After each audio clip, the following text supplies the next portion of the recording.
Hello boys and girls, it's Aunty Mimmi here, and today I've got a new story for you.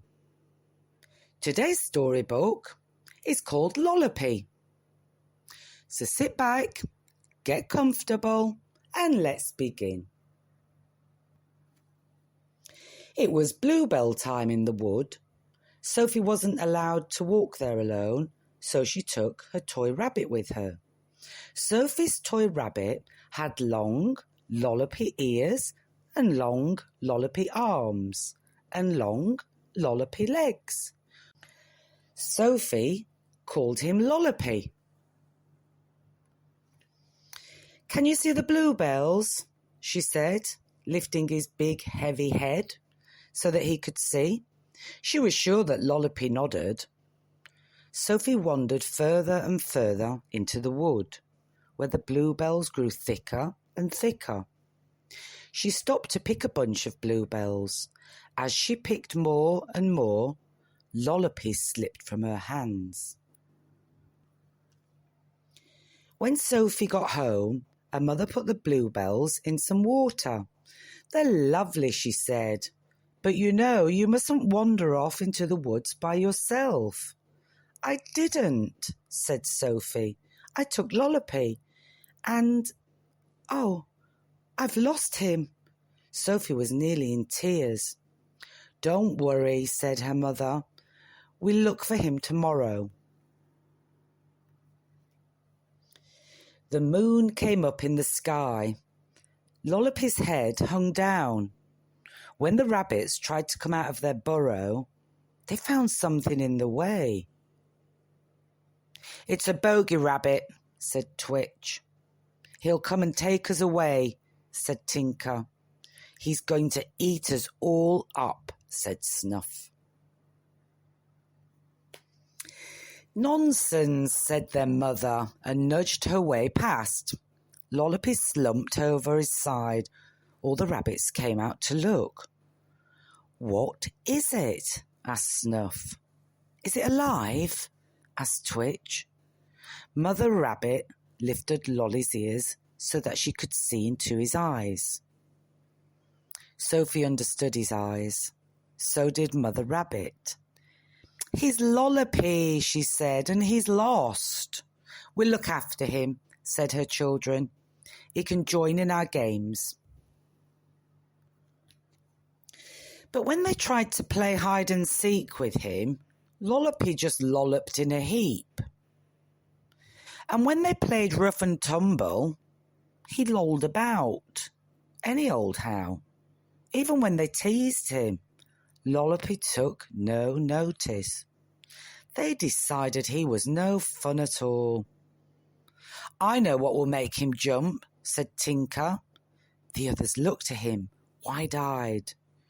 "Not the bogey rabbit," said Twitch. "We wouldn't dare," whispered Snuff. But they knew they were going to try. While their mother was dozing, they carried LOLLOPY into the wood. Further and further they went, into the deepest, darkest middle, where the big, bad bogey rabbit lurked. There was silence and stillness all around. "What does he look like?" asked Twitch. "How do we know if it's him?" said Snuff. All of them shivered with fear. "Look, the bogey rabbit's ears," whispered Snuff. "Look, the bogey rabbit's eyes," murmured Twitch. "Help! The bogey rabbit's teeth," yelped Tinker, and the rabbits ran all the way home. "Where have you been?" said their mother. "You know you mustn't wander off by yourselves." "The bogey rabbit got LOLLOPY," they said. "We didn't mean it. We were only playing. We just wanted to make him jump." They found LOLLOPY the next morning. He did look a sorry sight. "It wasn't the bogey rabbit that got him," said their mother, "but it might have been a fox. and it might have got one of you instead. You're not so easy to mend. She sewed LOLLOPY's ears back on and patched up his leg. Her children made him a dandelion medal on a bluebell chain because they were sorry and because he had been so brave. Then they left him, sitting by a tree. It was Sophie's mother who saw him first, but it was Sophie who picked him up. "Look at his ear and his leg," she said. "He's had an accident," said her mother. "But who could have patched him up?" "And who made him a bluebell chain?" said Sophie, giving him a great big hug. And Sophie told LOLLOPY never to go into the woods again, not even if she went with him. And he never did.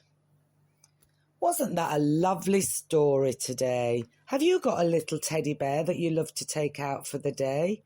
I think LOLLOPY secretly had lots of fun there, didn't he? Meeting the little rabbits and the family. So I hope you enjoyed today's story, boys and girls. And as always, I want you to look after one another. I want you to always be kind to one another. And I want you to try and be happy every single day. Until next time, bye-bye.